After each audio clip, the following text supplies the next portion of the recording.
Francisco Burques Valenzuela, del Partido Acción Nacional, para exponer sus argumentos en contra.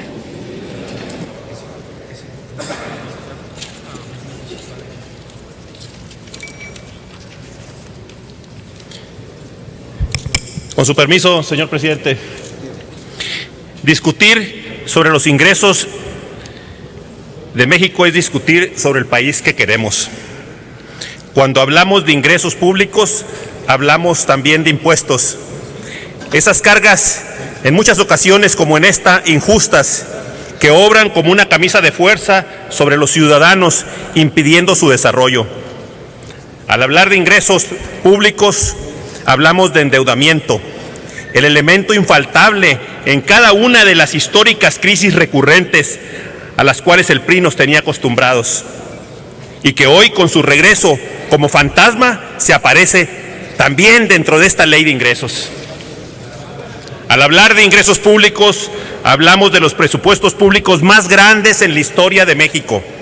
Con los 3 presupuestos públicos de ingresos de este gobierno, habrán crecido sus ingresos en 26% y la economía nomás no se mueve. Y los ingresos de las familias, como dijo don Víctor Hermosillo, decreciendo menos 5%. ¡Qué injusto camino se nos está presentando! Hoy somos testigos de la gestación de una nueva crisis financiera.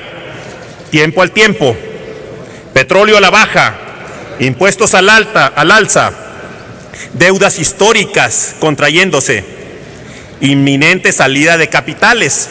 No sabemos cuándo, pero pronto, porque cambian las reglas en Estados Unidos, de donde provienen estos capitales. ¿Y qué decir de la inseguridad? ¿Qué les puedo decir de ella?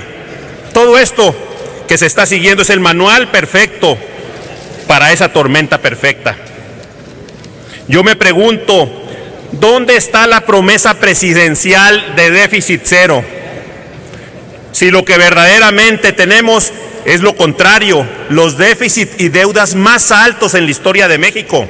Y aquí corrijo a mi compañero Javier Corral, porque en el 2013 415,000 millones, luego en el 14 561,000, en el 2015 672,000 millones de pesos. Y si le agregamos nomás en este año Comisión Federal y Pemex, que todos sabemos que también generan deudas para el gobierno, como la absorción que tenemos de los pasivos laborales hace unos meses, llegaremos a 884,000 millones de pesos. Para que no se digan mentiras y para que no se manipulen las cifras. La deuda crece y la economía decrece.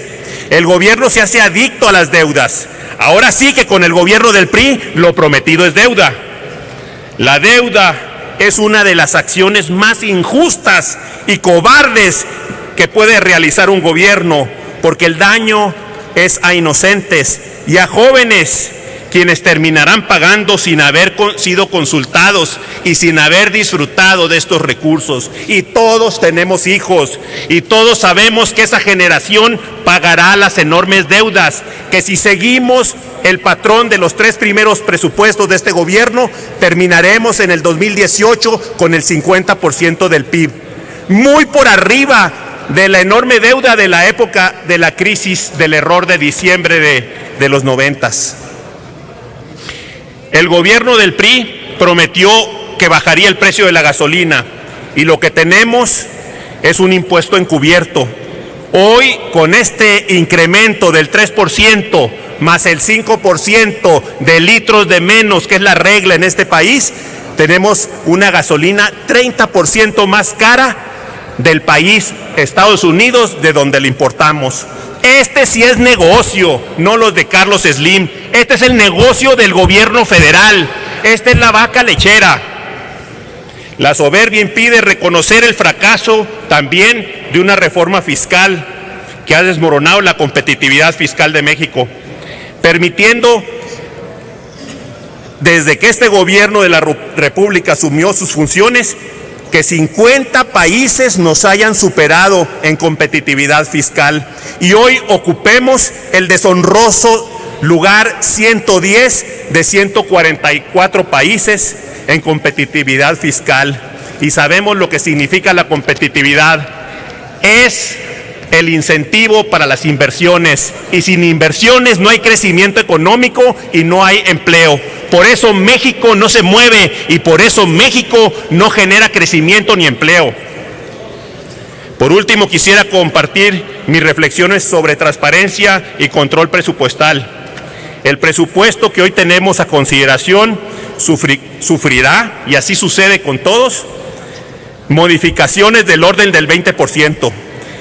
Después de que lo aprobemos y cuando se esté ejerciendo, serán decididas estas modificaciones y ejercido el presupuesto discrecionalmente por el Ejecutivo, cuando la norma internacional es que toda variación de más del 5% regrese al Congreso para su aprobación y sanción, como ocurre hoy en el único estado que es Guanajuato, en donde cuando sobrepase el 7% tiene que regresar al Congreso. Los presupuestos, al ejercerse, tendrán resultados de auditoría 14 meses después de su terminación. Las obras públicas terminarán costando en promedio 45% más de lo que aquí se nos presenta en la Cámara de Diputados. Y de los aprovechamientos, que superan por mucho en la realidad lo que aquí se nos plantea en más de 200,000 millones, no conoceremos, como hoy en el presupuesto del 2014 ni en el 2013, ni su origen ni destino en un 95%. Y son cantidades muy fuertes.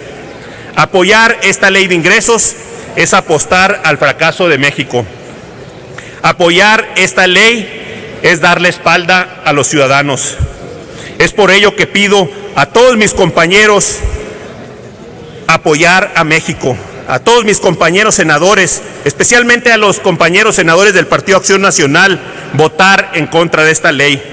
Este voto va a marcar a los senadores panistas sobre todos, y también va a marcar al futuro de nuestro partido.